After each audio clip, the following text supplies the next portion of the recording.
All right, let's get this thing moving.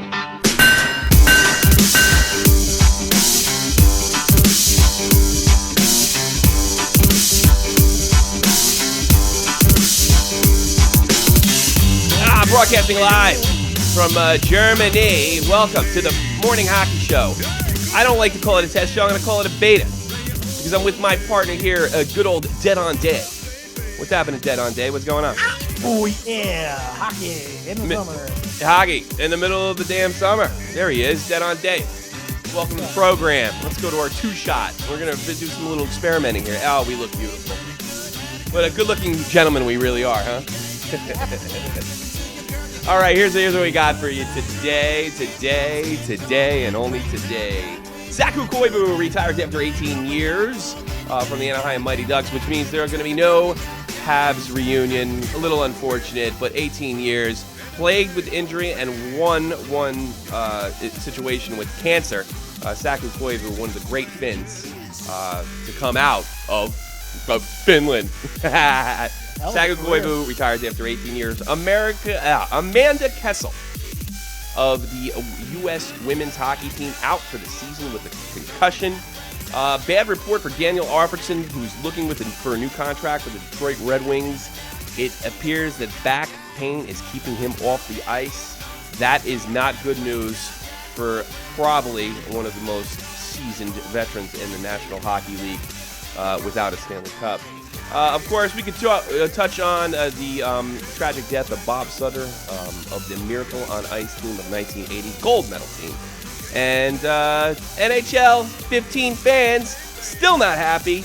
Yeah, the game's been out for about 48 hours now, and there's all sorts of complaints. We'll touch on that. Eric Bugard, and anything else you want to talk about on the Morning Hockey Show. Hit me up, 718-395-7660, 718-395-7660, or you can Skype me and Dave on Shot from the Point, username Shot from the Point. Mr. Dave, you're on. How you doing, buddy? I'm outstanding. What's going on, Pally? Well, I tell you what, this is, how do you say, a beta test. I mean, it would be. I think we're just going to go with the normal talk show vibe. We also do a show on the Shot from the Point Productions channel called Shot from the Point Live, Sundays at 3 p.m. But I think this is going to be your little more standard talk show. Of course, any of the subjects we brought up, even if you want to talk about your own team, you're more than welcome to talk to me and Dave and make your opinion known. We're more than interested in hearing it. As far as the topics, well, no contact in women's USA hockey. You know, they do not have checking. There are a few women out there that, and I agree with them, that they should allow full contact in checking. Didn't seem to stop Amanda Kessel from getting concussion. What a big surprise. There's still going to have there's still going to be some contact. You got a bunch of people moving at high speeds on ice. Yeah. Shit's going to happen. Sure. It's absolutely going to happen. And it just, you know, since really helmets really can't stop concussions. And, you know, there's all this sort of concussion. I don't want to say paranoia because, I mean, the science is there. Concussions are... No, overreaction might be appropriate, though. Yeah, the overreaction, it's just that we know the damage and we can evaluate what we decide is, I guess, well, we can evaluate what acceptable risk is. And I think parents have to start making... It's all level of acceptance, yeah. Absolutely. And we can evaluate what... is acceptable for our children and what isn't. I don't think that includes taking fighting out of the game, certainly not taking checking out of the game, and you're probably saying to yourself, whoa, wait, no one's suggesting that. Just wait.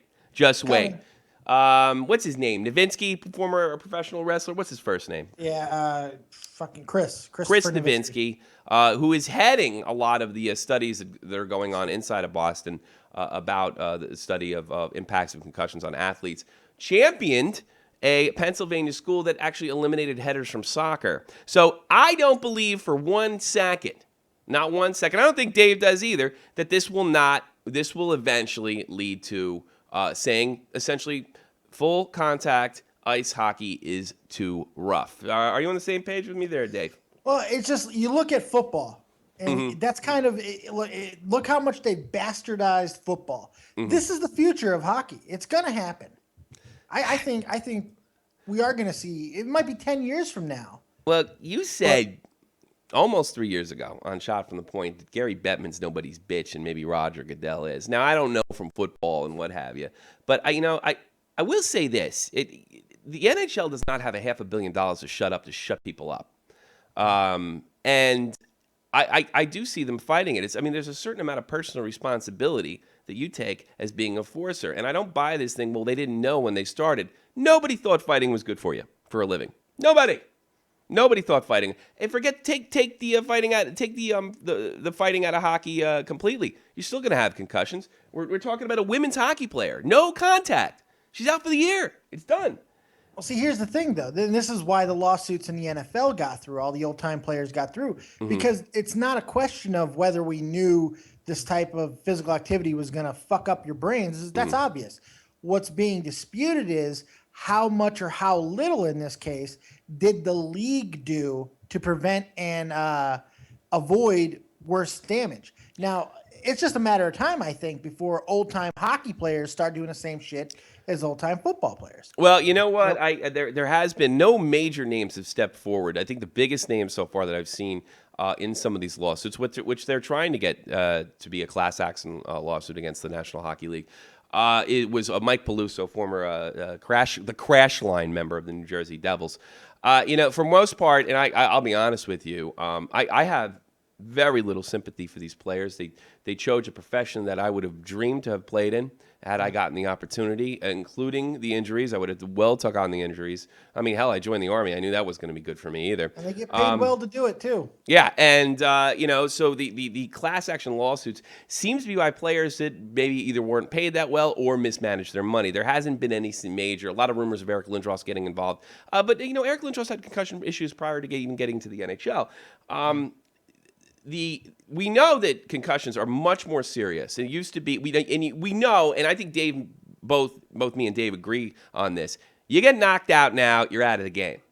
Yeah. You got to get looked at. You got to take care of it. But there's really very little that doctors can do once you have a concussion, and obviously a series of concussions can give you. A series of concussions can actually, have long-term damage. What the question is now, I was like, this is a part of the risk of playing hockey, and I think parents are going to have to make decisions that whether that's good for their kids or not. It's happening in football. Yeah, there are Hall of Fame players who are going out and saying, "I'm keeping my sons away from football." Yeah, these are players who have made millions of dollars doing it too, and now they're saying, "I'm keeping my sons away from it." They're going to go play basketball. They're going to go play baseball. They're going to go play soccer. Oh God, help us! Well, and that's why I said before there, bud. I don't think the end of contact. I think contact sports are under assault, in my opinion, and I do wholeheartedly believe that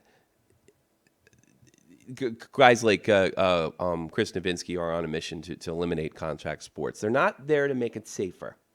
No. They're there to eliminate it. Now, there is a gentleman, I don't have his name in front of me, that look, I'm all for changing things. He wants to put like a 40-inch red line out from outside the board. It's called the head-up zone. Now, I don't know if that'll work. I never played hockey at that level. I have been turned around and not known what part of the ice, or in inline hockey, not know what part of the floor. And the orange line, so to speak, you have an idea how close you are to the boards. It also gives players that are hitting an idea, because some actual hits from behind are accidental, believe it or not. We always like to look at a guy that got hit in the numbers as somebody that maybe have deliberately done it, because, look, the numbers were there. But you don't know how quick they turned around. You don't know how fast they skate.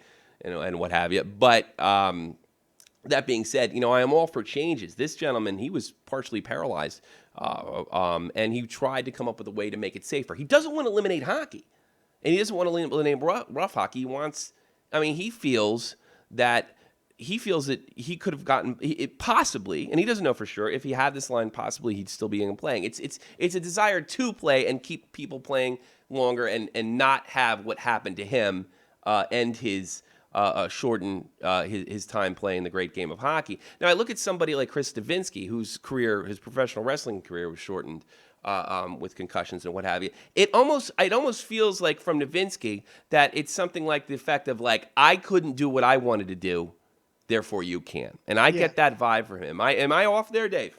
No, you're 100% right. See, the thing with Nowitzki and what makes him dangerous is he's a self-righteous, highly fucking educated man. Yeah, smart He's a guy. Harvard fucking graduate. Yeah. Oh, absolutely. I mean, this guy is a highly educated individual who had his dream cut down, and now he's pissed. Yeah. And he's vindictive, and he's self-righteous about it, and he's going to go on a mission. It's I exactly do what he's because done. he doesn't. Because I mean, he is self-righteous about it. Because if you watch and it's available on YouTube, and I highly recommend the it's a it.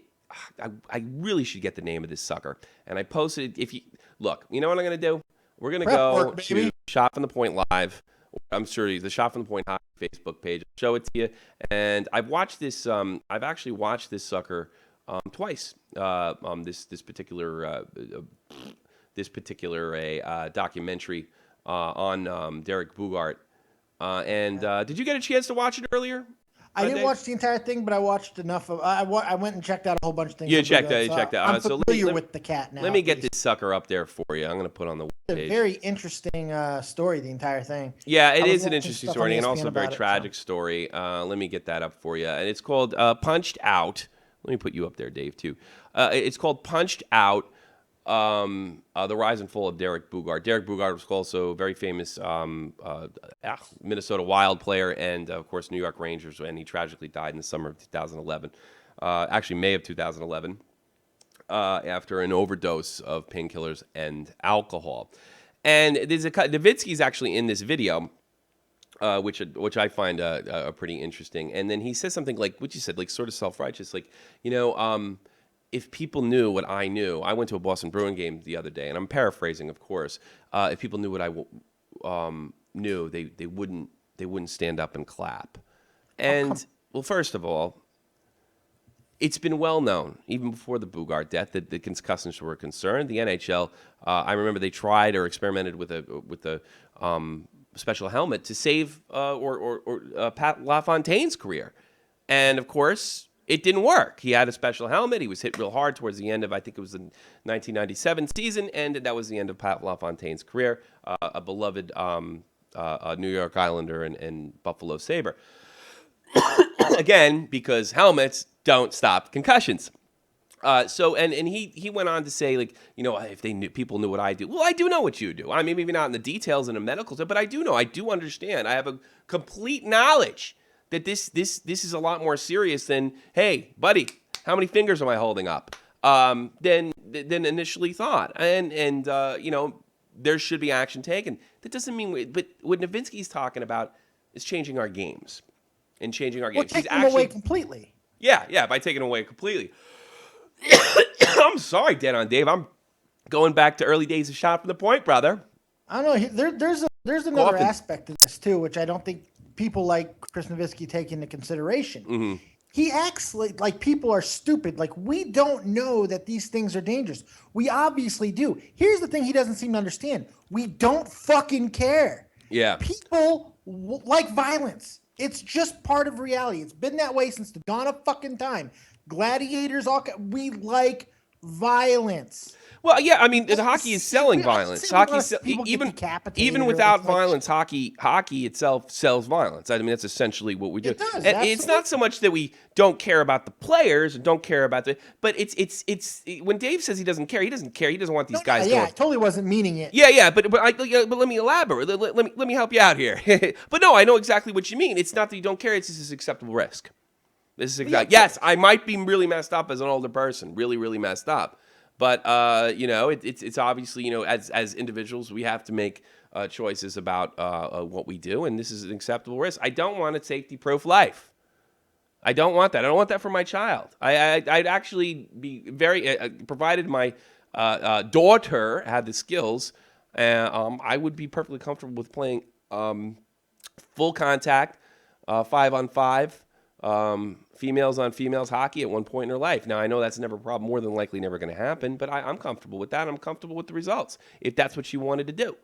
If she says, hey, Dad, this ain't for me. That's for boys. That's for, I don't want to be beat around like that. Then that's the end of it. I would love that. And I have no problem putting my son through, too. But, the thing is, the thing that I get to tell my son that my father didn't get to tell me is I get to say, look, if you're good at this, and the odds are you won't be, and if you go to a high level with this, there could be some serious consequences to play. I mean, how many high school athletes that are still having nagging injuries from football? I mean, how many guys from high school? I mean, forget the top. I mean, hockey's dangerous, football's dangerous, and that's part of the reason we like it. And I don't know if it's up to Dirk Nowitzki to sort of look down at us. Chris Nowitzki. Dirk Nowitzki's a basketball player. Yeah, Dirk Nowitzki. Oh, I love Dirk Nowitzki. Yeah, who doesn't love Dirk Nowitzki? Everybody loves Dirk Nowitzki. Ready to shoot, Jack? Oh, Jesus Louises. But, that's I'll one tell of the... you, though, the thing that...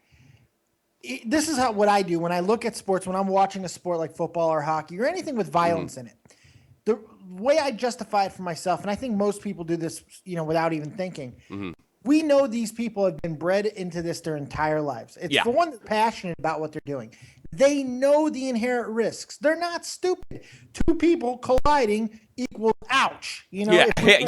The simplest fucking thing. Yeah, and that's what Nowitzki's playing like. He's playing like we don't know that. I mean, first of all, the information that he has is new. It's new science. It's not exactly proven yet. Yes, they're moving into that direction as far as the concussions causing what's called CTE, but there's no absolute evidence by any. There's no 100% evidence. They're doing good work they're doing excellent work over there in Boston, but it's not the end of the debate by any means. And then even if they're right, that doesn't end hockey, nor should it.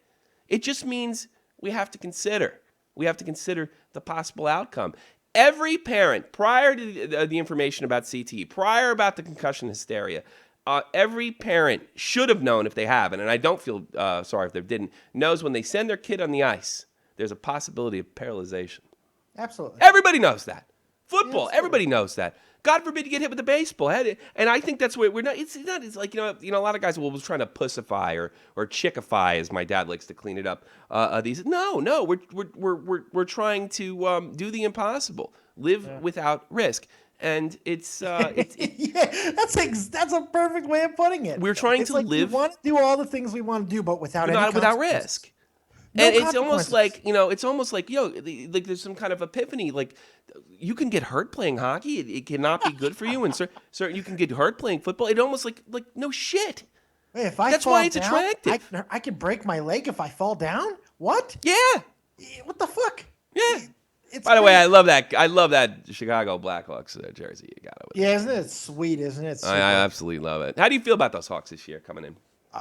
You got a few minutes? Yeah, why not? Why not? We'll go into a break after you're done. But I got a few minutes. I'd love to. I'll give you the floor, Dave. How do you feel about the Blackhawks upcoming season? Love to hear from you. Well, since I am the Blackhawks correspondent on Shot from the Point, I think it is my duty. Your duty. To tell everybody that you hear it here first. The Blackhawks will win the entire fucking thing. I think the Hawks are going to get off to an amazing start. Crawford's going to have a bounce-back year. He didn't have a bad year last year, but he certainly didn't have a year that warranted the type of contract that he signed. Okay. Speaking of contracts, we got our boys locked up. Our arguably two of the top five players in all of the NHL, we got locked up for the next 8 years. That means security for these 26, 27-year-old studs. And, of course, I'm talking about Kane and Tays. Sure, absolutely. So one of the most explosive offensive players that I've ever seen. One of the best leaders in the game, up into including the great Sidney Crosby. I think there's nothing but positives for Chicago. But please, Dave, go on.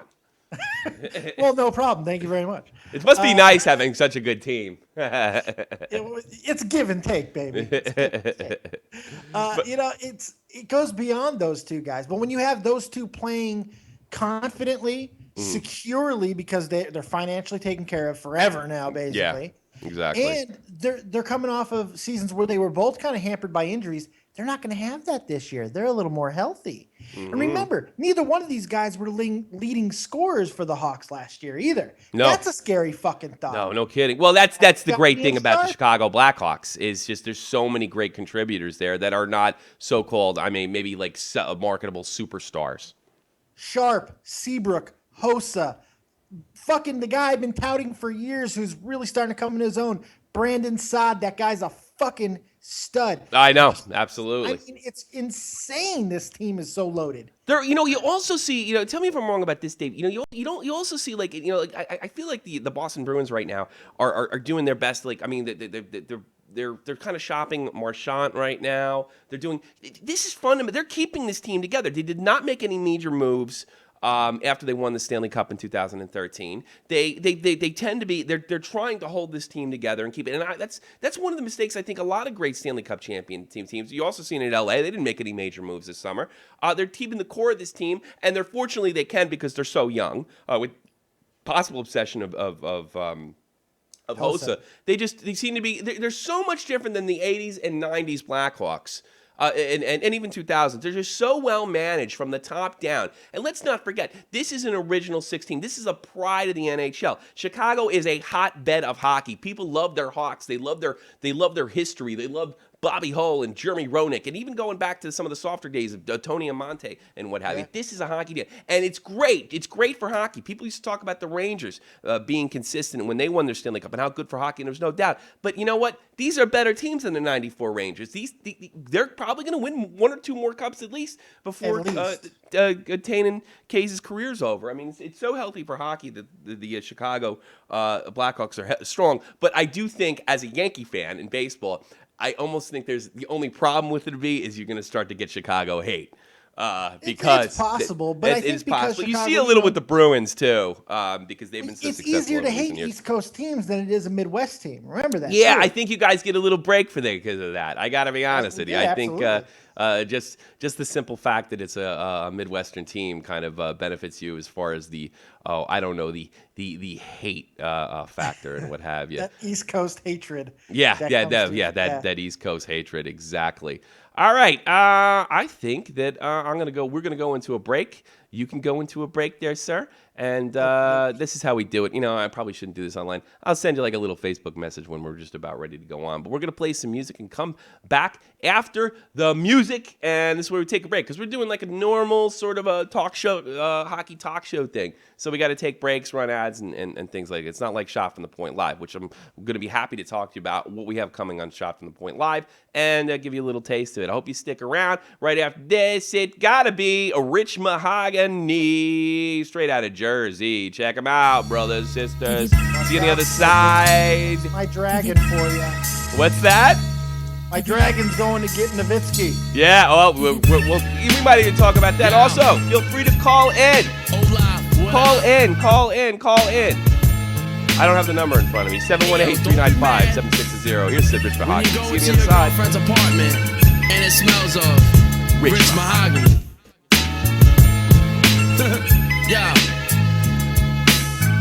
Greatest to never live, I was born dead. Like an aborted fetus, head banging with his sore head. Rock like Led Zepp, Sabbath the Kiss. Hip hop in the flesh, don't be mad at the kid. Cognac in the sniff, no crack in the spliff. Zone out and chill when you're blasting the shit. Control the vibe with the flow and the rhymes. I play my part just to keep the culture alive.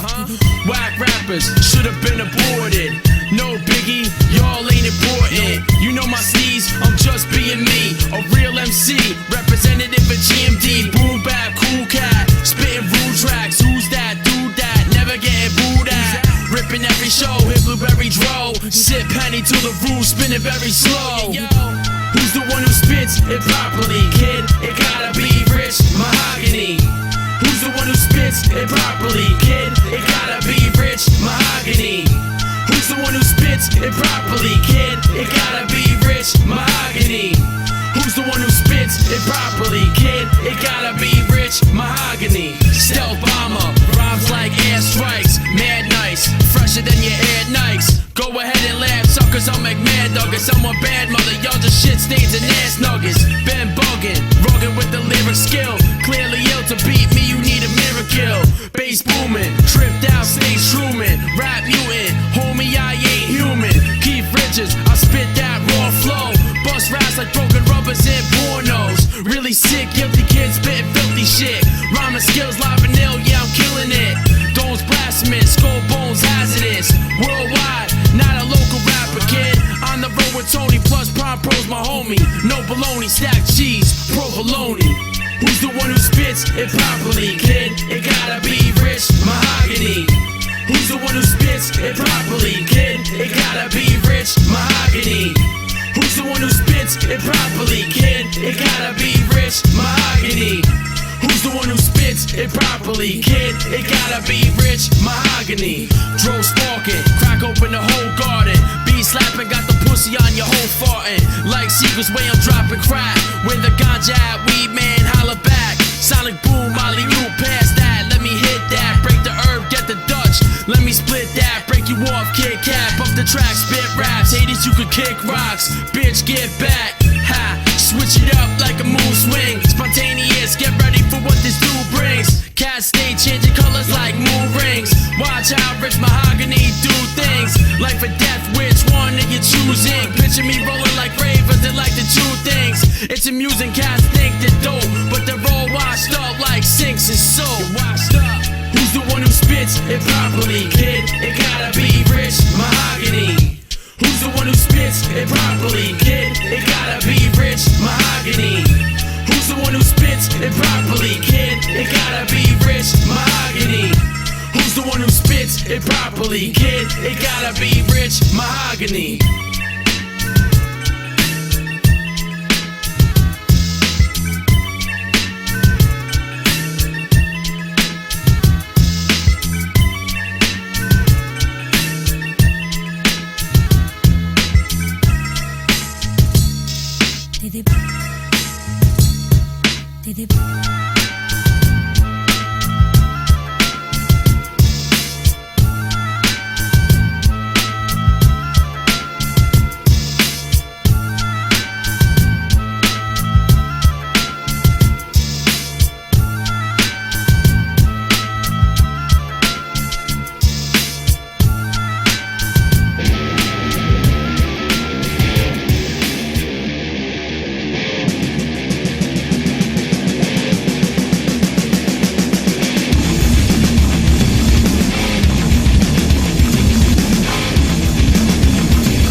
And this is the Joe Cronin Show, a wrestling talk show with f***ing attitude. Give yourself some DDP yoga or else.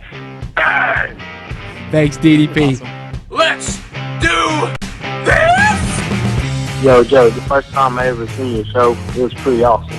You're one of the best I've seen so far doing live streams. Hey, Joe Cronin, what's going on? And I just want to tell you that your show is awesome. I enjoy listening to you guys at work. Joey. You're the best wrestling guy on YouTube. So that son. we would not, you know what I mean, be able to really hijack the show. Explain why you're taking time off. What hurts, CM Punk? Did your brother take some money from you again? Is that what hurts? There's just one thing that I wanted to talk about tonight, Yeah. and that was the Zack Ryder versus Fandango match. And I feel like they're gonna give Zack Ryder a push soon. Off a cliff? All right. Good night, everybody.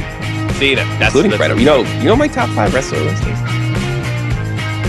John Cena, Yeah, John Cena. Bam Bam Bigelow, Sting, Ultimate Warrior, X-Pac. I hope Joe's recording this.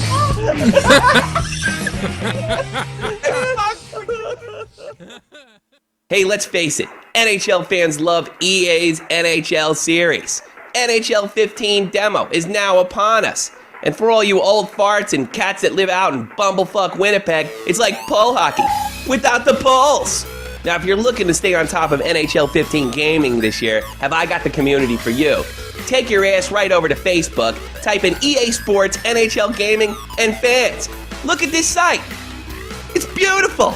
Now, you're probably asking yourself, hey, Tommy, why are you asking me to like another dumb Facebook site? Well, first of all, jerk, it's not dumb. There's a lot of stuff going on there. Second of all, it don't cost you nothing, so just like it anyway. Okay, Slappy, now that you like the Facebook site, why don't you take your ass over to their YouTube channel and subscribe. Check it out. They already got NHL 15 videos from Xbox One. Unbelievable. Links below. Check it out. A Facebook site, a great community, funny vibes, trash talk, a YouTube channel, and they're gonna get sick interactive on Twitch. What the hell else do you want? Okay, let's pretend for a second that you're not already subscribed to Shot from the Point, which contains Shot from the Point Live, the most badass hockey talk show podcast, live broadcast in all the known land, much less YouTube. So if you haven't done it already, do it now. Subscribe right now. On Shot from the Point Live, we say things like fuck and shit, and that guy sucks, unlike ESPN or Hockey Night in Canada. And if you don't like that, I don't care. Go listen to Doug McKenzie. Look, this is the front page of the Shot from the Point Productions channel, and that's my show playing in the trailer part. Look at me, I'm on the left, and those are the two goofballs on the right that work for me. They do what they're told. I would also really appreciate it if you checked out Shot from the Point Hockey. It's also a Facebook page, and it's a good way to keep up with our broadcast. Now! EA Sports and NHL Gaming and NHL Gaming Fans, plus Shot from the Point. We're in bed together. So get over, subscribe, like, do whatever the hell you got to do. And if you didn't understand, go back to the video and figure it out anyway. I'm Tommy C, and I am fucking out. Yeah. What's happening, everybody? Welcome to In the Creeps with Tommy C, the NHL Hockey Morning Show. Some of the little beta tests we got going on over here. I'm here with none other than my good friend here in Germany, Mr. Dead on Dave. Dead on Dave, how are you? What's up? Yeah, what's happening, everybody? So, what we're going to do, the way I see it, is we'll talk for half an hour and play some songs for half an hour or so, and then do little breaks and things of that nature. What you heard before was, of course, a Fedra by Warp Drive, or like John Freeman likes to call it, Effergen. That's what he likes to call it. Because he mispronounces it, but I'm getting freaking tweets. I should turn that off, shouldn't I? That was disconcerting. I think I just found a pube.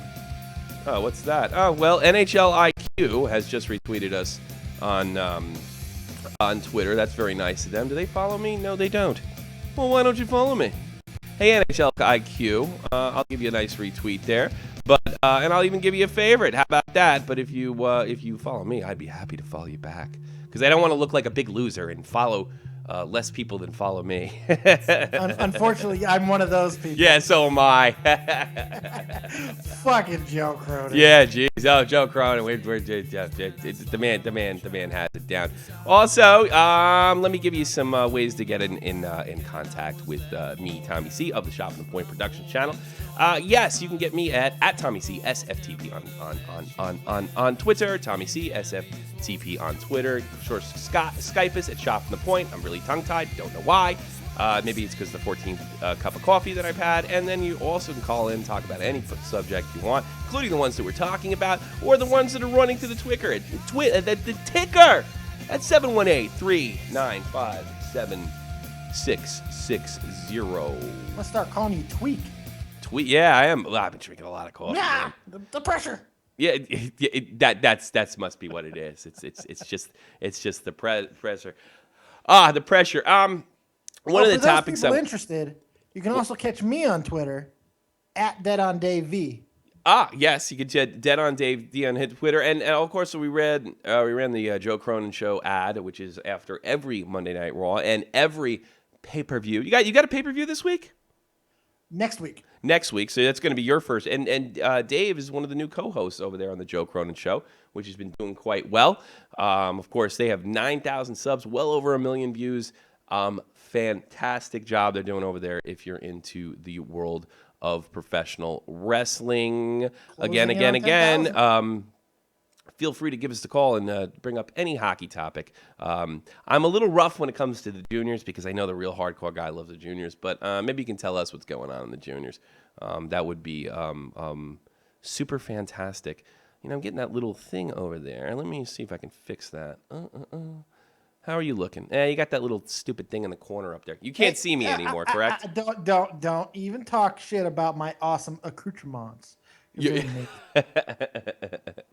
look good. I think we're sharp. Also, a big shout out to legendary Jake Link of Shot from the Point Live, and of course, newsman Mr. Jeff. What was I calling him before?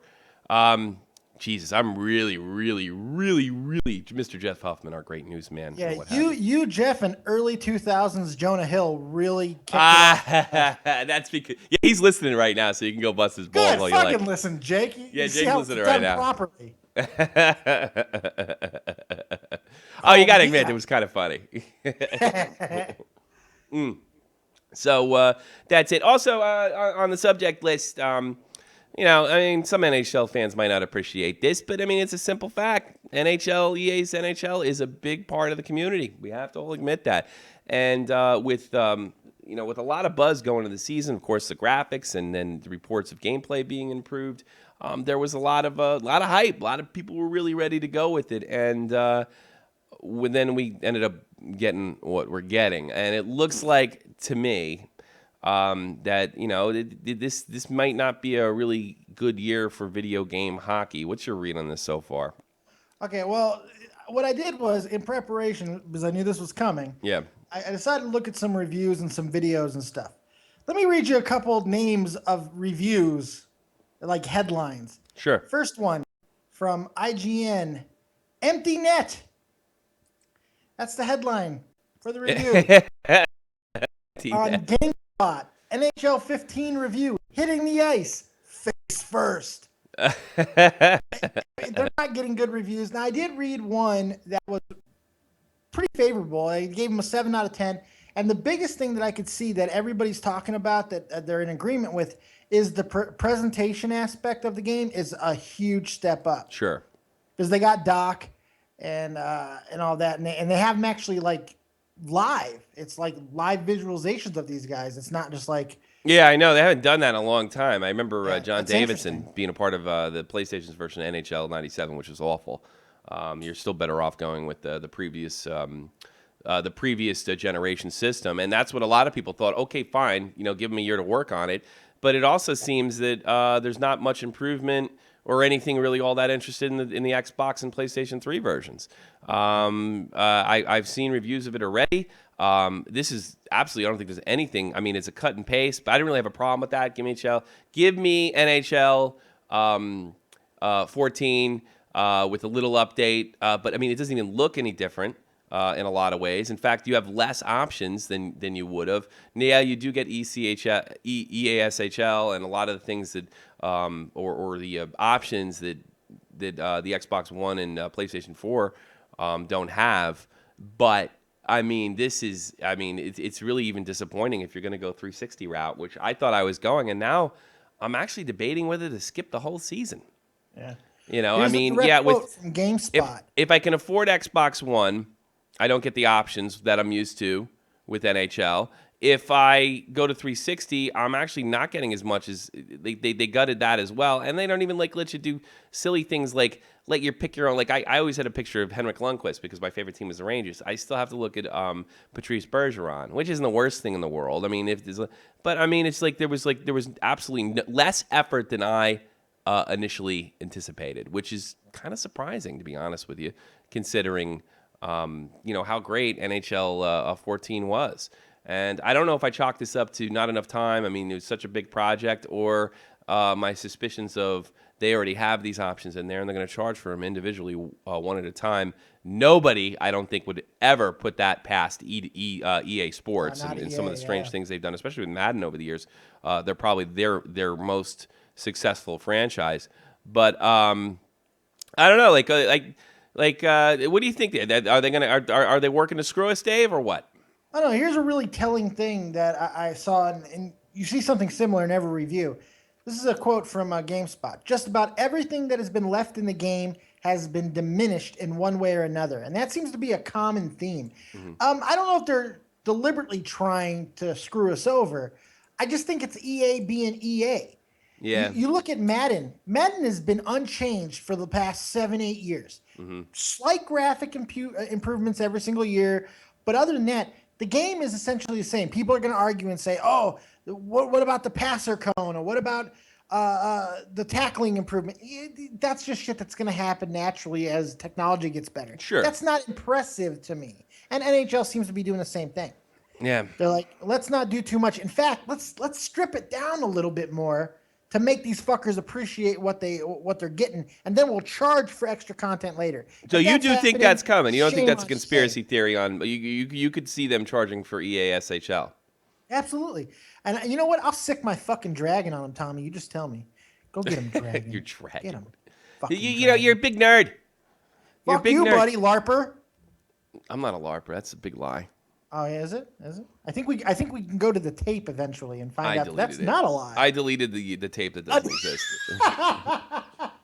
You deleted the I learned how to edit. I learned how to edit. I don't think even Jake knows that. I learned how to edit tapes to keep me from getting in nerd trouble. You big geek. You don't see me. You don't see me holding up. All you see is good old Team Canada jersey up here. That's what you do. God, that's nerdy.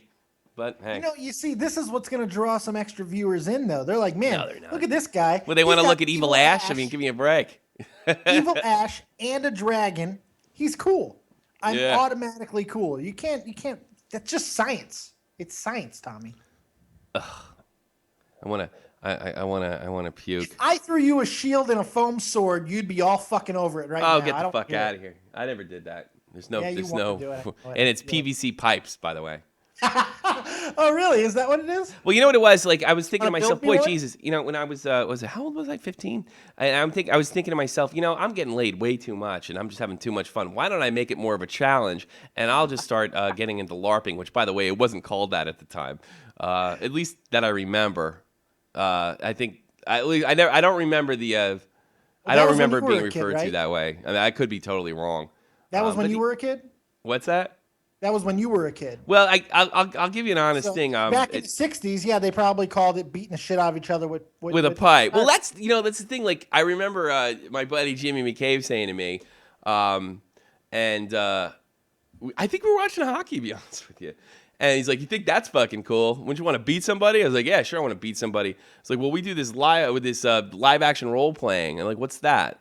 And he starts telling me, I'm like, "That sounds like D&D and kind of gayer, And I shouldn't say that, but that's what we do in this channel. We speak our minds. But kind of gayer. And he said, "You get a PVC pipe and you can hit people with it." And I was like, "All right, I'm fucking sold."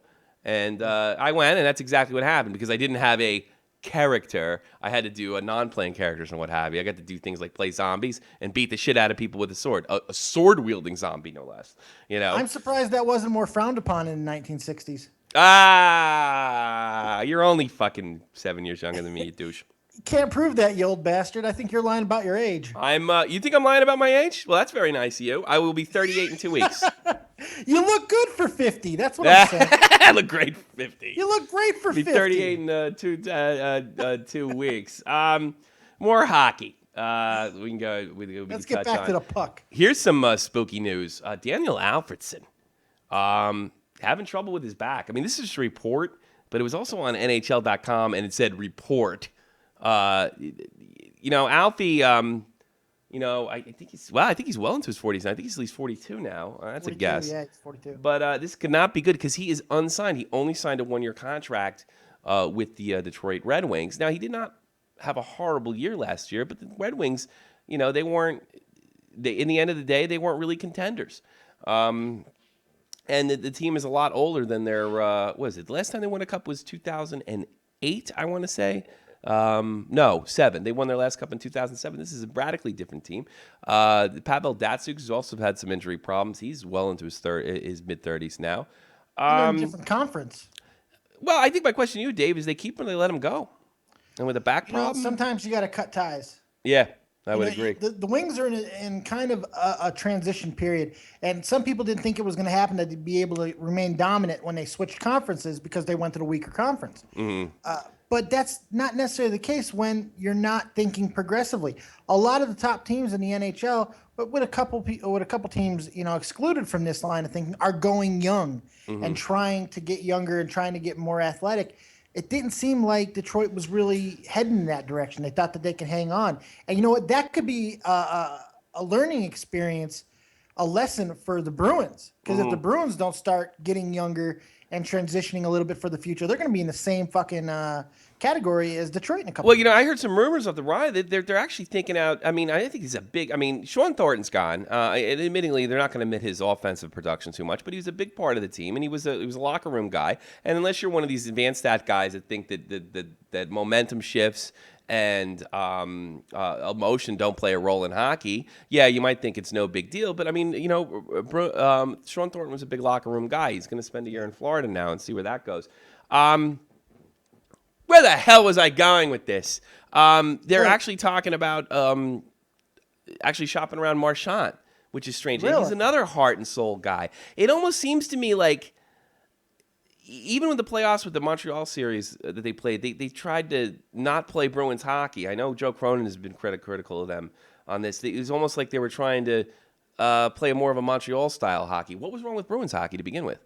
That's what won them the Stanley Cup in 2011. It seems like they are in sort of some kind of weird traditional phase, and getting younger is important, but I'm not really comfortable with all the moves. And we also got rid of Sagan last summer, which seemed to be sort of a rash decision. He's looking like a franchise player down in Dallas.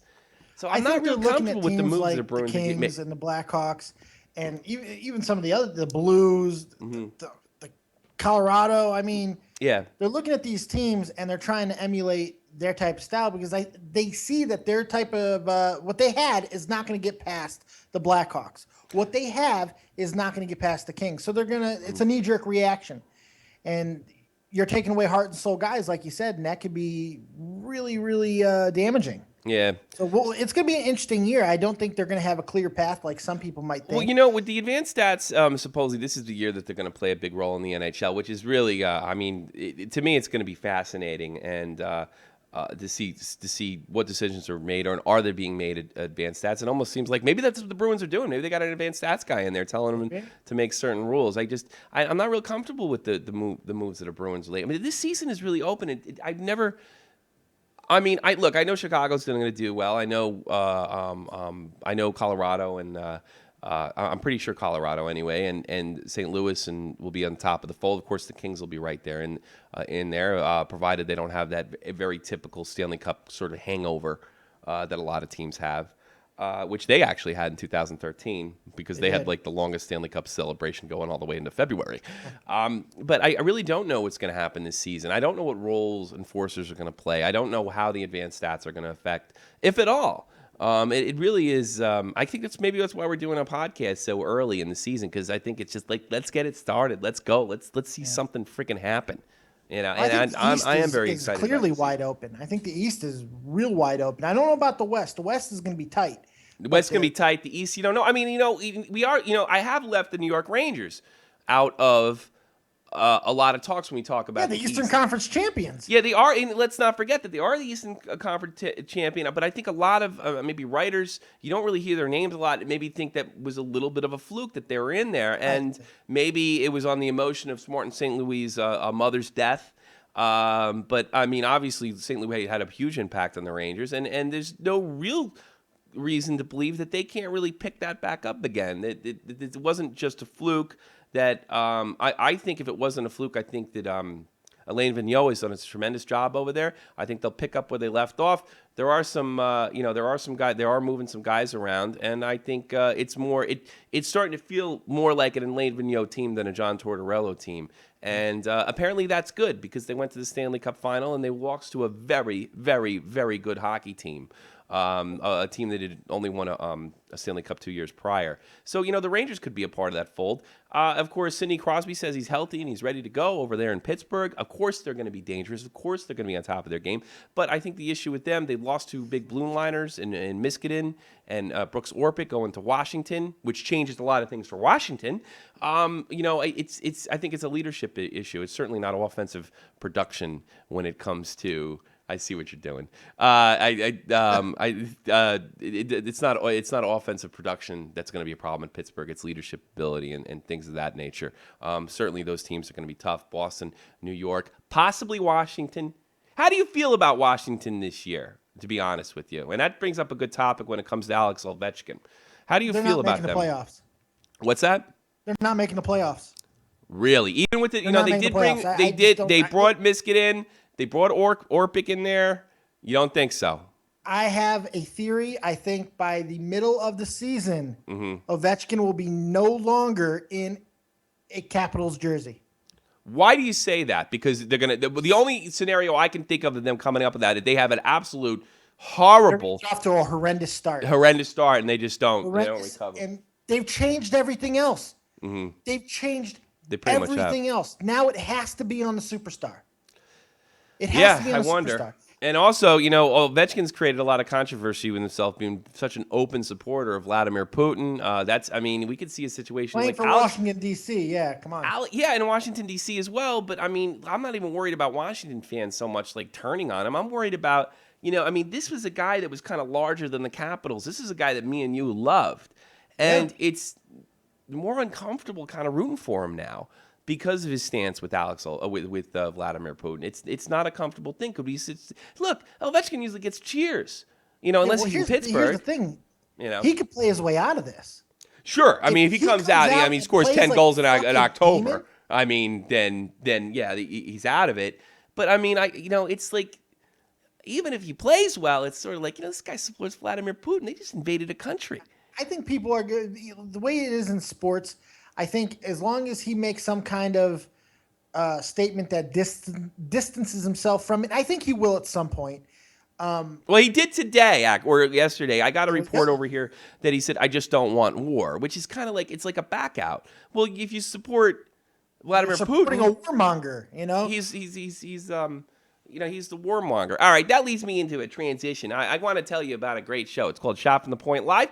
Shot from the Point Live is the most badass hockey podcast in the land, and then it's in your face. It's Smash Mouth. Would that be proper? I'm not a football guy. Smash Mouth, I like that. Yeah. Smash Mouth, okay. It's Smash Mouth hockey. You might lose some fucking teeth watching it. You might lose some teeth watching. There's nothing like it. And we were talking about Alex Ovechkin on Shot from the Point, which is 3 p.m. on Sundays on this channel live. You can always catch it on demand as well. And here is what it's like. Check it out. What else you got? All right. Well, most of you have probably seen it, but Ovechkin put out an Instagram photo in support of Vladimir Putin saying save children from fascism or something like that. He also posted a message after that, which translated to, our grandfathers and grandmothers saw the horrors of fascism. We will not permit in our time. Well, here's the problem. Your guy's the fascist. You know. That's the problem. I thought the same thing. This is Vladimir Putin's foreign policy, Alex. What a joke. Yes, Alex is a very loyal soldier of the Red Army. Oh, ladies and gentlemen, I'd like to introduce you to, we have none other than Alex Ovechkin on the line. Alex, how you doing? Oh, this is Vladimir Putin. Oh, sorry. Get it right. I will have you killed. KGB in Russia right now. Okay. I don't want to rub. I don't want to rub your feathers the wrong way. That's right. Germany now colony of Russia. I don't want to rub your feathers. So, I look. Do you really think you're fighting fascism when you actually invaded the country that are accusing of being fascist and they didn't do the other thing what fascists normally do? They invade your country. You invaded them. Where do you stand? No. It wasn't. It was just vacation. Just opening up theme park. So it's Russian theme. It's Russian theme park. So where did you talk to Alex Ovechkin? Did you? He is a member of your United Party, I think it's called. Are you happy that he's a part of your political party? Yes. We have him. We have Yakov Smirnov. Yes. I bet Jeff didn't get that reference because he's not. Jeff wasn't even. Were you born in the 80s? No, Jeff? I was born in '94. Oh my God! Holy shit, you're a fucking baby. Yeah, so is Nathan McKinnon. I bet your breath still smells like Similac. Holy it doesn't shit. bother me with Nathan committed. It bothers me because it's Jeff. So, Mr. Putin, why don't you stop this war? If you want to end fascism and killing and stuff, why don't you pull out of Crimea? I mean, I think that would be a start. You know what I say about Crimea? What? Hey, just Crimea River. Hey. That's right, I'm very funny. I have lots of puns. My secretary of funny, Yakov Smirnov, wrote that one for me. All right, I think I'm going to play the new Crimean national anthem in your honor. Here it is. Yes, it's actually a Russia theme park. That's all it is, in Russia land. Thank you, Vladimir. I appreciate you. All right, that was Shot from the Point Live. You can check it out. You can see what kind of podcast we got going on over there. Smash Mouth in your face, right, Dave? Oh yeah. Shot from the Point my teeth Live. Are missing. But this is like I kind of like teeth right now. I mean, I kind of like this too. I mean, we can always drop the F-bomb. We can always do what we want over here. I kind of like this too. That we're just kind of talking straight hockey right now. I do kind of like the. This is more. I would say a little more on the level. Would you agree? Yeah, there's no gimmicks. There's nothing. We're just talking here. There's no gimmicks, and it's then a little more relatable. What we'll do at the top and the bottom of each hour, we'll play some music and what have you, and you can and in the future we can run the scores. I mean, this. I don't know, Dave. We don't have a huge audience right now, but I don't know. I'm kind of digging it. I'm just kind of digging it too. It's more your style, to be honest. But nothing wrong. It really is. It does feel like for people out there who have listened to some of the things I've done in the past, you can check that out. Dave's Thinking Out Loud on YouTube. Yeah. It is a little bit more of my style. And I think when you and I merge together and do things like this, I think it really works. I think. The thing is, like, I can't hear. But here's the thing: I have to get goofy. I have to get weird, like you just saw. I can't that's just. Okay. Yeah. But see, if I got Shot from the Point Live, here. I got those two goofballs over there. I'm zany. Yeah, I'm out of control. You're definitely fucking weird. You know. I could do bad Harry Carey impressions too, buddy. But yeah, check out Shot from the Point Live 3 p.m. Sundays. There's no high podcast like this. Look, we're not gonna preach at you. We're not going to sit there and we're not going to even tell you your opinions are wrong or act like a bunch of friggin' snarks. We're going to call in, talk about hockey any way you want. Hell, I'll even tell you. I've told this before because I think a lot of people are chased away from the game of hockey by snarks. And I'll tell you what the offsides rule is. No one's going to goof on you. No one's going to goof on you. And you can give us a call anytime you want. Of course, you can get in touch with me. Oh, whoops, on Twitter. I knocked my microphone. On Twitter, Tommy C, SFTP, Tommy C, SFTP. Definitely friendly to new fans in the NHL or people who want to get into it. And you can Skype me at Shot from the Point, one word. And, of course, call me, 718-395-7660. And you don't have to call it when it's just live. You can also leave a voicemail anytime you see fit. Would you agree with that, Dave? Absolutely, man. This is a great place for all. We don't discriminate here. Everybody who loves hockey is welcome. Come here, goof on us, laugh at yourself. Let's just have some fun.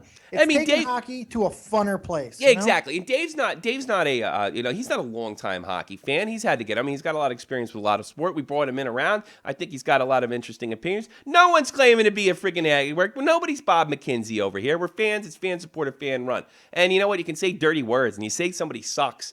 And I really don't care. I'm not trying to impress Bob Costas. I'm trying to create a community, around hardcore hockey fans, and maybe expose you to some music or something like that. And of course, if you are a musician, please contact me. If you want to lend me your song, I'd be happy to put it in compilations. We did it recently with a rapper in Ireland named Eric Smith. I'm mostly looking for upbeat, hard-hitting hip-hop, energetic punk, energetic pop. Obviously, that goes a lot better with a even upbeat dubstep. I'm willing to work with that, and we'll use it in the show. We'll play it here. We'll promote the hell out of it, and all that good stuff. But I think it's time for a break, don't you think, Dave? Yeah, I to sum that up, I think it's important to know to all the fans that we're here to service you.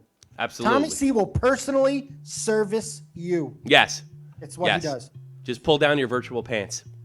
That's it. We can make jokes like that. Exactly. Isn't that wonder? Here it is. 1,000 Suns. Played it before, but I'm going to play the whole song now. It's called Gone. Check out that bass line, bitches. See you on the other side. 10-minute break, bitches. See you around. Ah! Over the last 3 years, break your excuse offshore. Can't take any more, ready to break north now and leave this girl. My car drives faster now, I put my mirrors down. I won't look back, knowing I turn around. And you call me up to see if I'm still there. You best believe you'll be shedding tears. I'm gone.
check, microphone checker. You're listening to Warp Drive. List denied at the top of the break. Nothing more than 1,000 suns gone. If you would like to give me permission to use your video, whether it be for compilations, NHL hits, goal saves compilations I'm planning on doing, or for our upcoming show, Epic 3, or for just about anything, I'd be happy to listen to you. It's got to be more up-tempo. I'll play something to fall in line with a hockey compilation. But I'm absolutely more than willing to listen to it. And even if it isn't, I'd probably take it anyway and at least play it here on In the Crease with Tommy C. You're listening to In the Crease with Tommy C. or watching In the Crease with Tommy C. on YouBoobTube. This is sort of I don't want to call it a test, Dave. I want to call it a beta. I think that's a beta. It's kind of a good idea. It's something we could do, pretty much every day. But the problem is, if I ever get a freaking job, that'd be the end of that. But we could move it around or something.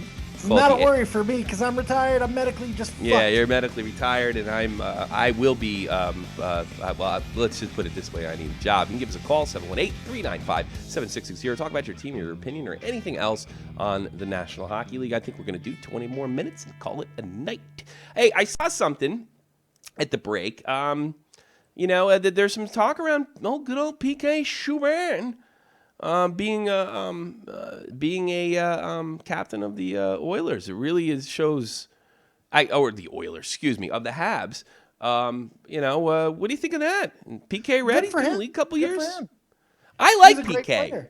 Look, I know he's a bit of a diver, and I've expressed my my displeasure with that, but I find PK to be extremely likable. I think he's a good guy. I like the way he handled some of the bigotry he experienced, which actually turned out to be a very, very small percentage of Boston Bruins fans, which he was happy to point out.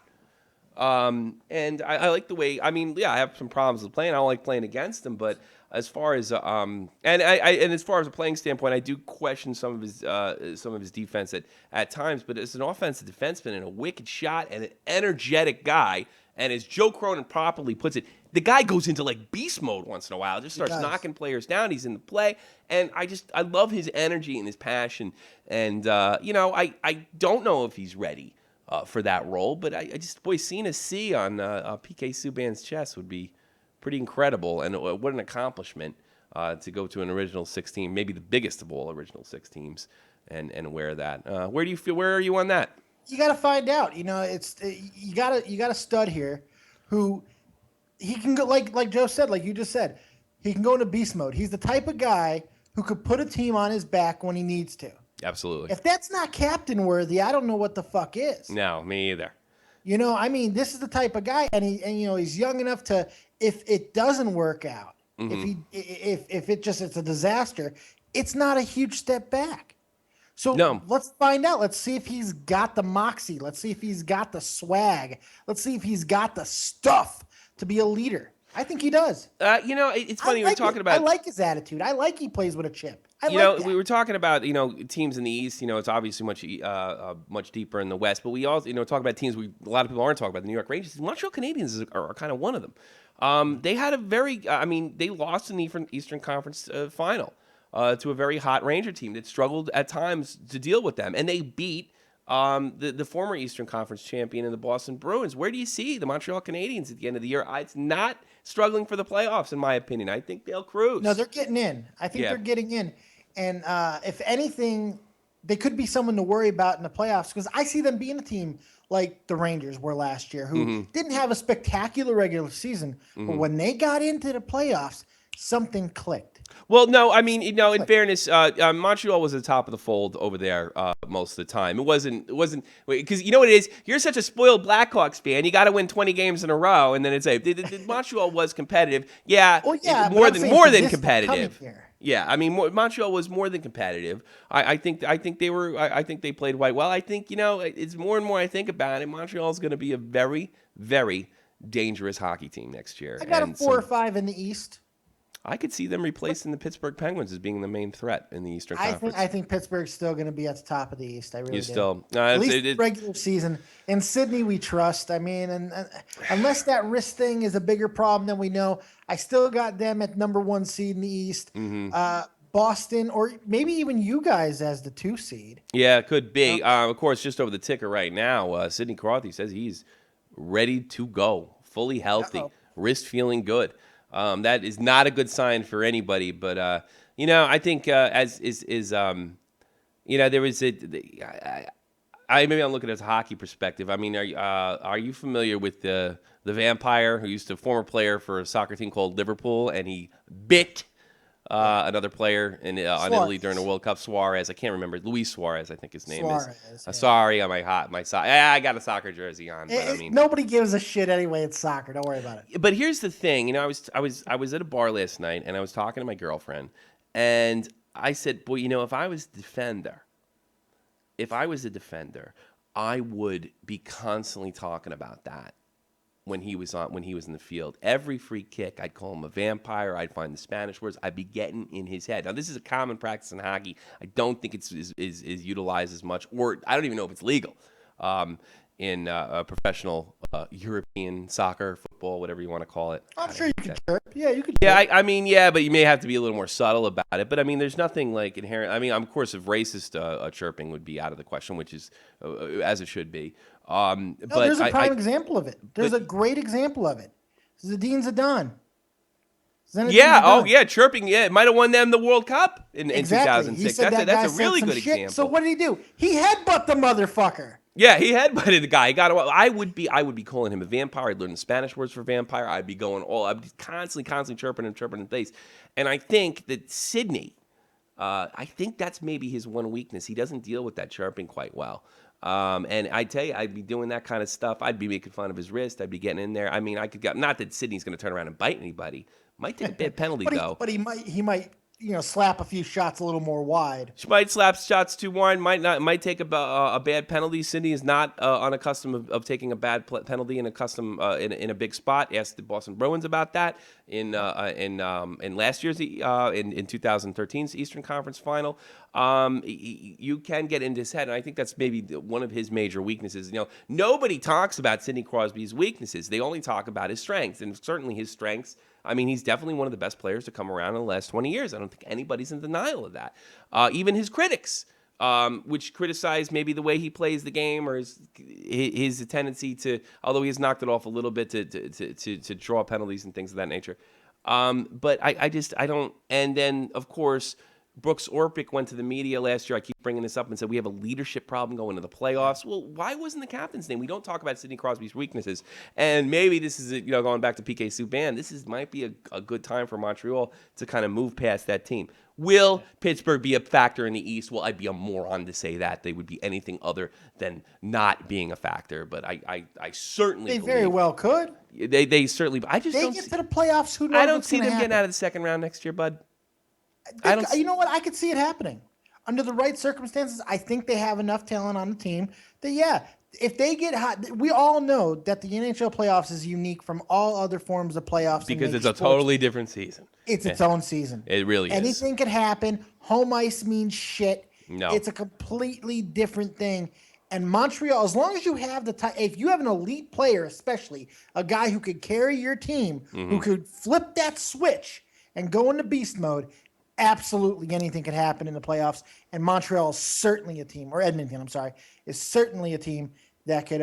You mean what? No, Montreal. I was right the first time. Yeah, you were right the first time. Montreal is certainly a team. I was going good there until I made. You did all right. And then I made the you're on a roll. like a fucking idiot again. Back to the status quo. Back to the status quo. All right, I think we're coming to the end of this. Let me. We got a few minutes for a couple world news things. A couple big things just happened. Okay, yeah. I think, this is definitely hit us dead on, Dave. I think I know what you're going to be talking about, and then I think we could end the hockey talk anyway. Garrick, hit us. Go ahead. A little bit of world news here. The Blade Runner, Oscar Pistorius, has been found not guilty of murder. Now, other charges are pending that could still put him in the clink for a while. And if there's one clink you don't want to go to, it's probably South Africa. No, I wouldn't imagine. Friend of ours is there. Hint, hint, wink, wink. In South Africa. prison. The biggie, this murder is off the table. He has been found not guilty, and he broke down in tears in court. It's a big thing. Oh, wow. So that's a huge world story, I think, especially in the world of sports. At least Absolutely. we're staying in the sports world. Well, I'm thinking, Dave, like, I think with a case like this, you have to prove what the guy's thinking. And it's a difficult task for. I mean, I knew murder one was off the table, and let's talk openly. He's off the hook now. I wouldn't be surprised if that murder was somewhat planned. I do think he killed that girl on purpose. I don't think there's any possible way that he couldn't have known that if it was anybody else in there. There were reports of possible fighting before that. This guy has a violent past. He may be doing some time for blowing a gun. An illegal discharge in this particular situation, blowing a gun out a sunroof window. He still could be looking at some time, but I think it was difficult for, and I wasn't unimpressed or I didn't get the feeling that the South African court was like third world or anything, but I think at the end of the day, it's difficult to prove what this guy was thinking at the time. It's the hardest thing to prove in the world, and that's probably why he's Proving off. intent, yeah, you can't. Do prove I it. It's personally really think he hard murdered prove that intent. girl, possibly in the first degree? Absolutely. Absolutely. And you know what? With the type of laws they have in Africa about protecting yourself, since crime is so fucking rampant, Yeah. and break-ins, they have these type of laws that protect these people. Mm-hmm.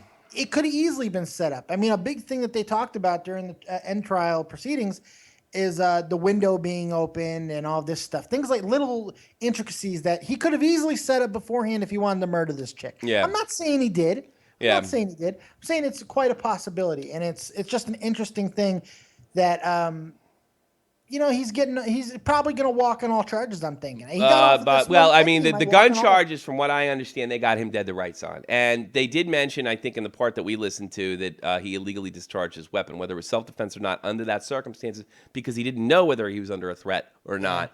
That this charge is illegal. That's You going think to they're come with going to some hammer time. him and give him a long sentence for it, though? I don't know, because gun charges are. I mean, they're kind of like the states out there. I know there are laws. If murder one, life in prison, no other sentence they can give you. If he was found guilty of something equivalent of second-degree murder, that's like 50 years. These gun charges. I mean, look, a gun charge in the state can easily get you 10 years in prison. Well, an look, illegal Blasco gun. Burris shot himself in the leg in New York, and he did a year. He did Yeah, 18. well, yeah, that's true. But also had a situation in New Jersey where a guy brought a gun over legally, but due to cross state lines legally, it was legal in one law and illegal in another, and they kind of contradicted each other, and then Governor Christie got involved. This guy got like 10 years in prison. Now, unfortunately, his sentence was commuted. But it's, we've seen situations like this. A gun charge in the United States, and this might be a shock to Europeans, if you get hit with a gun charge, I mean, it's time. It's time and ram you in the ass prison. It's not, It all depends on the not a state. country. It all depends on the state. Another thing is like, I think the gun that he shot himself with was what's his name? Who shot himself? The guy in the Giants, right? Blasco Burris. Yeah. So I mean, I think he shot himself with a legal weapon though. So It was it's a a little concealed different. weapon, which you can't have in New York State. You can't have- carry. he didn't have a concealed license to carry a concealed weapon. You cannot have a And- concealed weapon in New York State. I didn't know that, because you can have a concealed weapon, and it's usually if you know somebody. You can have a concealed He weapon. didn't have a license for the damn thing, No kidding. and he shot himself in the fucking leg in a nightclub, and he did 18 months. Oh, he did do 18 months. See, I'm Yeah, not a I think he football got off guy. a few months early, but yeah, he did a year to 18. Yeah. But I think a gun charge over in South Africa is going to be pretty serious. But I mean, it's certainly, it's not going to give the family any kind of good feeling, so to speak. No, the family's not going to be recovering from this. And wouldn't it suck to go to prison with fucking no legs? With you think they're going to let him keep those goddamn That's a good sticks on his question. legs if he goes to That's prison? a cool question. I think he will do some time though. For one, I watched Sky Sports yesterday. They said there's just the other gun charges are going to put him in prison of some sort. But I mean, obviously the major thing is whether it would be first, second degree murder, or maybe, and these are all equivalencies to American law. So I'm not a lawyer by any means. So he's going to do some time. It's really a matter of how much and whether it would be a murder charge. And he didn't, because it didn't look like the prosecution was able to prove that he had intent of murdering this girl. But it's a difficult case to prove, because you have to really get into somebody's head. And I got to be honest with you, with his violent sort of past, with their relationship, with the relationship he had with this woman, I'm very comfortable saying that he more than likely got away with murder. Might have. And Well, let's it say he happens. goes. OJ got away with murder, and this guy got away with murder too. And I'm sure he had the funds to put a spectacular legal team together. Let's say he goes to prison. Let's just say he goes. Yeah, you want to get in the funny end of it. He's got to hop around. Let's have a little fun with this. Let's say he goes to prison. Yeah. Do you think they let him keep the sticks on his legs, or do they stick his ass? I in imagine the they would have to. I mean, he could run away if. He's got Olympic speed. Yeah, he's got Olympic speed. He could run away. I mean, he's not going to get a cramp, so he's good to go there. Yeah. No cramping. Well, here's another thing coming over the ticker. Phillips would like to be captain of the Senators. And, I tell you something. There's another one coming across. Mark Messier willing to help the Oilers 24/7. I mean, it's nice. What is with this? It seems like players like Martin Brodeur, we heard last week, like Martin Brodeur willing to be the Habs backup, even though they have really two he had great. a fucking option. Well, yeah. Oh, Jesus. Toharski, Budai. I mean, these guys are not bad goalies behind behind a guy like Carey Price, who might be the best goalie in the Eastern Conference. Yeah. Yep. Excuse me. I don't have a cough button, so. So it's really funny how they like the Messier, like, oh yeah, I'll do you a favor, I'll show up in Edmonton, and then Brodeur, I will back you up. Oh, lucky us, they don't really need him over there. They don't need him. They don't need him. I think Brodeur's trying to go out with a little. The only possible thing that makes sense of Brodeur is that they're going to deal with Toharski, which would probably be a good time to do it if they wanted to. But God, Toharski looks so good in the playoffs, it'd be spooky to get rid of him at this stage. It'd be almost frightening to get rid of him at this stage because he played so well. You don't want to let go of a guy who can come in and be a stopper like that, and he's proven that he can do that. Who knows? But you also don't want him to have a backup either, and that's the thing about being a goalie. Hey, we got a couple more quick things. Things. Yeah, a couple of deaths, a couple of tragic deaths that I wanted to talk about real quick. Sure. One is in the wrestling world. 43-year-old Sean O'Hare of WCW and WWE fame, couple-time tag team champion. He died of an apparent suicide. That's unfortunate. Over the last week. Sean O'Hare. Anything else you got? Yeah, the kind of a big one in the Hollywood world. Richard Kiel, dead of the James Bond villain Jaws fame. He was Jaws. I remember that guy. Richard Kiel died at age 74. So a little bit of happy trails there. That's not so happy trails. And you can catch more wrestling talk, of course, on the Joe Cronin Show. If you go to my channel, my regular channel, you catch that on Dave on the Joe Cronin Show after every Raw and after every pay-per-view. Oh man, I'm like choking to death, man. And you can see me do it now. I did hit the cough button this time because I was able to make it for this. Well, Dave, and thank you for giving us news at the end. I think we could probably kind of do that at the end. I think we covered a lot of great. It's a successful first show. I do. A nice beta. It'd be nice if we had a little more callers, but I don't know. I'm thinking about setting up a playlist and coming up with something like coming up with some kind of format. I mean, it looks like we have the format. I think it'd just be times and things of that nature. And what have you? I like the breaks. Advertising it a little bit more, getting it around in our Twitter circles and shit, and see if we can get a couple people. And I think some of my guys will actually, my subs will see this show later in the day. I'm certainly going to leave it up.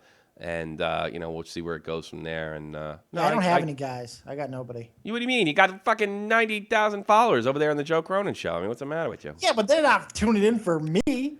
I'm just a fan joke right now. Well, the hits aren't the hits up? I think the hits are up, if I'm not mistaken. Yeah, but I would be kind of arrogant to claim responsibility for that. Yeah, but I will, because that's kind of who I am. Yeah. Because I bring the instant awesome, I have today. Where can the instant awesome be found on Twitter? On Twitter, it is at DeadOnDaveV. DeadOnDaveV. At DeadOnDaveD. Catch me at Tommy C. SFTP, as you can see right here on the board.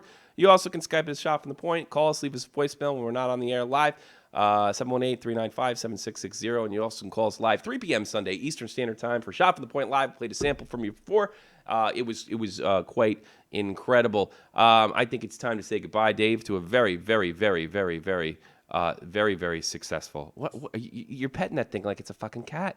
It's a fucking vicious dragon, and don't you fucking forget it. It's a vicious I'm gonna dragon. sick him on all of our enemies, Tommy. Dave, all Dead on Dave he's quite eclectic. Oh, and then we can talk about real quick. You're thinking about doing a prediction show for Wednesday Night Rivalry that we might air here on Shot from the Point. You got to leave that Blackhawks. Getting that gambling fix going on, you know? Absolutely. Hey, listen, if you like the show, please share the show and, let us know what you think and maybe we can fix something around. And, of course, if you're a musician, get in touch with me. Compilations, I'll play you here on thing. This is a radio program. This is In the Crease with Tommy C. The Morning Hockey Show.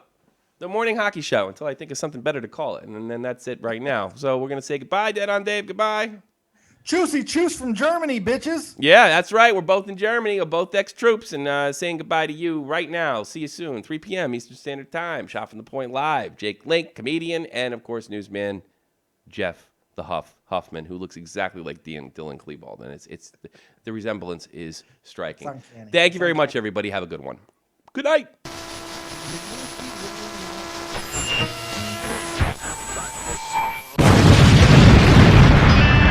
Dylan out there?